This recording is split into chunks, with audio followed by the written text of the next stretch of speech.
दोस्तों, जैसा कि आपने पिछले भाग में देखा, राजू को सेठ जी के यहाँ नौकरी मिल जाती है।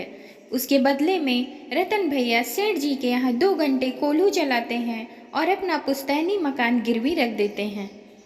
राजू को पहली तनख्वाह मिलती है तो वह लाकर अपनी भाभी माँ के हाथों में रख देता है।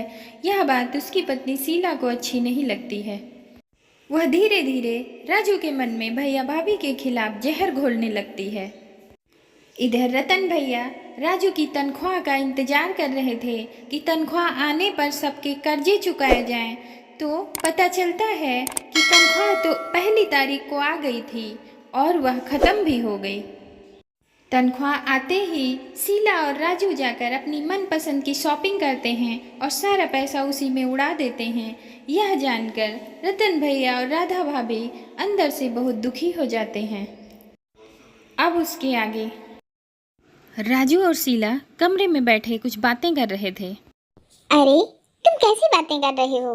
लोग प्यार से पत्थर को मोम बना लेते हैं, कुत्ते को शेर बनाकर सर्कस में काम कराते हैं, और तुम अपने सगे भाई को अपनी तरफ नहीं कर सकते। देखो, हम बिरजू के कानों में ये बात डालकर कि तुम उसके सगे हो और वो सौतेले अपनी तरफ मिला लेते हैं, वरना इन सत्यवादी हरिश्चंद्रों के साथ हमारा गुजारा नहीं होगा। वो हमारे हर काम में टांग अड़ाएंगे। हाँ, बिरजू को अपनी तरफ मिलाकर हम अलग हो जाएंगे तो बहुत सुखी रहेंगे और तुम्हारी तरफ देखने की किसी की हिम्मत नहीं होगी। लेकिन लेकिन शीला, हम बिरजू को अपनी तरफ मिलाएंगे कैसे? ये तुम मुझ पर छोड़ दो, बस देखते जाओ। आदमी को वश में करना मुझे अच्छी तरह से आता है। बिरजू बाहर से घर लौट कर आता है। भाभी माँ, अरे ओ भाभी माँ। जीजी, जेठ जी और मुन्ना मंदिर गए हैं। लो, मैं यहाँ पेट पूजा करने आया हूँ और वो मंदिर में भगवान की पूजा करने चली गई। जब तक वो लोग लौट के आएंगे मैं तो भूख से मर जाऊंगा भाभी। क्यों? क्या जीजी ही तुम्हारी भाभी हैं? मैं नहीं। राजू भैया आपको ब्याह करके लाए हैं, भगाकर तो नहीं लाए। मैं आपको भगोड़ी नजर आती हूँ देवर जी। अरे नहीं नहीं, तुम तो मेरी प्यारी प्यारी भाभी हो। चलो देवर जी, आज मैं तुम्हें खाना खिलाती हूँ। आप? नेकी और पूछ पूछ। चलो तुम खाना निकालो, हम हाथ मुंह धोकर आते हैं। शीला वहां से चली जाती है। कमाल है, सूरज आज पश्चिम दिशा से निकल आया है क्या? आज ये हमें खाना खिलाएंगे। शीला बिरजू को खाना परोसती है। बिरजू बैठकर खाना खा रहा था। आज मैंने अपने हाथों से बड़े प्यार से तुम्हारे लिए खाना पकाया है। लो देवर जी। अच्छा, क्या बात है भाभी, आज अपने देवर पर बड़ा प्यार आ रहा है। अरे, प्यार क्यों नहीं आएगा? आखिर तुम मेरे सगे देवर हो। सगे? यहाँ सौतेला कौन है? मुन्ना के पिताजी। और कौन? अच्छा अच्छा, वो सौतेले हैं। तुम्हें पता नहीं है देवर जी? नहीं तो। तुम और ये सगे भाई हो और मुन्ना के पिताजी तो सौतेले हैं। तुम्हें तो खबर है नहीं, तुम सारा दिन खेल कूद में गंवा देते हो और तुम्हारे भैया बड़ी ही मेहनत से खून पसीना बहाकर पैसे कमाते हैं और वो दोनों अपना घर भरने में लगे हैं। अच्छा, तो किस कमरे में भर रखा है? अरे, खबर लगने देंगे किसी को?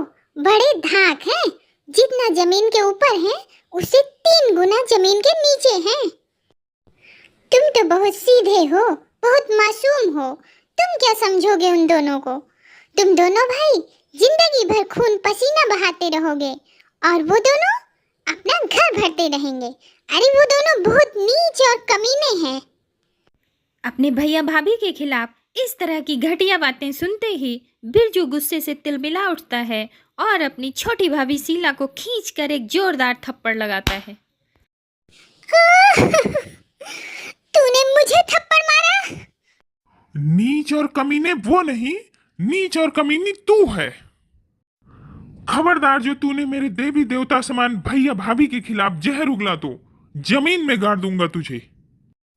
बिरजू अपनी भाभी पर हाथ उठाता है, बदमाश। आंखें दिखाने से पहले इस नागिन से पूछो जो भैया और भाभी के खिलाफ जहर उगल रही थी। आज तो मैंने सिर्फ हाथ उठाया है, अगर फिर कभी इसने अपना फन उठाया तो मैं इसका सर कुचल दूंगा। तभी वहाँ रतन भैया मंदिर से वापस आ जाते हैं। बिरजू अपनी जबान को लगाम दो। भूल गए तुम इस कुल की मर्यादा को, भूल गए तुम इस खानदान के संस्कार को, भूल गए कि छोटे बड़ों के आगे कैसे पेश हुआ करते हैं। माफी मांग। नहीं भैया, मैं माफी नहीं मांगूंगा, चाहे कुछ भी हो जाए। बिरजू ये तेरी भाभी है और भाभी माँ के समान होती है, चल माफी मांग। ये भाभी भी इसकी जेठानी है, माँ के समान है। पहले ये आप दोनों से माफी मांगे, फिर मैं इससे माफी मांगूंगा भैया। हाँ, मैंने इसे माफ कर दिया बिरजू। भैया आज तक आपने बिना मांगे सब कुछ दिया है, कम से कम माफी तो बिना मांगे मत दीजिए। बहस मत करो बिरजू, ये तुम्हें माफी मांगने के लिए कह रहे हैं, चलो माफी मांग लो। मैं इस नागिन से तब तक माफी नहीं मांगूंगा जब तक ये आप दोनों के पैरों में गिरकर पश्चाताप न करे। ये औरत इस घर के लिए कलंक है, कलंक। तभी रतन भैया गुस्से में आकर बिरजू के ऊपर हाथ उठा देते हैं। मारिए, मारिए भैया, मेरी बोटी बोटी नोच डालिए, लेकिन मैं इससे कभी माफी नहीं मांगूंगा। अरे अरे, इसने मेरे सामने मेरे बाप जैसे भैया और माँ जैसी भाभी का अपमान किया है। मैं इसे जिंदगी भर माफ नहीं करूंगा भैया। नहीं नहीं बेटे, नहीं बेटे, देख ये तेरी छोटी भाभी है, तू उससे माफी मांग ले। छोटे जब बड़ों से माफी मांगते हैं तो उनकी इज्जत घटती नहीं बल्कि और बढ़ जाती है। बस भाई साहब, आप क्यों झूठ मूठ का नाटक कर रहे हैं? आप दोनों ने तो पहले से ही इसके मन में ऐसी नफरत की दीवार खड़ी कर दी है कि दोनों सगे भाई कभी एक नहीं हो सकते। आखिर सौतेला होने का हक अदा ही कर दिया आपने। रतन भैया ने जिस प्यार से अपने दोनों भाइयों को पाला पोसा, अपने बच्चों की तरह प्यार दिया, आज बहू के मुंह से इस तरह के शब्द सुनकर रतन भैया के पैरों के नीचे से तो जैसे जमीन खिसक जाती है। राजू, राजू, ये क्या बहू उल्टी सीधी बकवास किए जा रही है और तुम खामोश खड़े हो? इसे कह दो कि यहाँ कोई सौतेला नहीं है। कहने से क्या होगा भैया, सच्चाई छुप तो नहीं जाएगी। आखिर हम सौतेले तो हैं ही है ना? राजू, ये तू कह रहा है? मैंने तुझे कभी सौतेला समझा है? तुम दोनों के साथ कभी सौतेले जैसा बर्ताव किया है? हे भगवान, मैं ये क्या सुन रहा हूँ? मैं भगवान की कसम खाकर कहता हूँ, अगर मैंने तुम दोनों के साथ सौतेले जैसा व्यवहार किया है तो मुझे मौत आ जाए।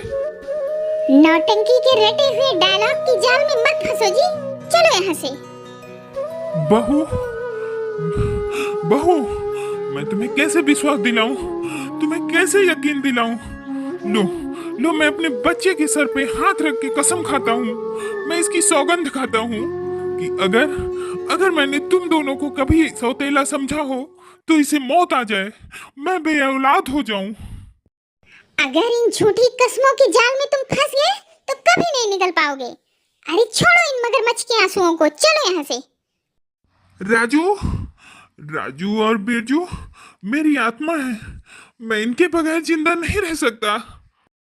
मैं इस जुदाई को बर्दाश्त नहीं कर सकता। इस उजड़ते हुए घर को बचा लो शीला। मैं माँ को क्या जवाब दूंगा, क्या जवाब दूंगा? चलो जी। राजू, मैं तेरे बिना टूट जाऊंगा रे। तू बोलता क्यों नहीं है? तू चुप क्यों है? अरे तेरी चुप्पी से मुझे डर लगता है रे। चलो ना शीला, मैं तुम्हारे आगे हाथ जोड़ती हूँ, पैर पड़ती हूँ कि इस बस से बसाए घर परिवार को मत उजाड़ो। तुम इस घर की मालकिन बन के रहो, जो जी चाहे वो करो। बस राजू को हमसे जुदा मत करो। हम राजू की जुदाई बर्दाश्त नहीं कर पाएंगे शीला। हम जीते जी मर जाएंगे। मरते हो तो मर जाओ हमारी बला से। चलो जी। इस तरह शीला अपने पति राजू को लेकर वहां से चली जाती है। इधर रतन भैया और राधा भाभी जिस प्यार से इस परिवार को बांध रखा था, वह बिखरता हुआ देखकर अंदर से बहुत टूट जाते हैं और रोते बिलखते रह जाते हैं। राजू के घर छोड़कर चले जाने के बाद बिरजू भैया टूट से गए थे। क्या सोच रहे हो? बिरजू दिखाई नहीं दे रहा। अभी तो आपका आशीर्वाद लेकर कबड्डी खेलने शहर गया है। ओह हाँ, मैं तो भूल ही गया था। क्या राजू वापस अपने घर लौट कर आएगा? होगा उसको अपनी भूल का एहसास या नहीं? जानने के लिए देखिए हमारी अगली वीडियो। फिर मिलते हैं आप लोगों से एक नई वीडियो के साथ। तब तक के लिए बाय बाय। हमारे चैनल को सब्सक्राइब करें, वीडियो को लाइक एंड शेयर करें। Thank you.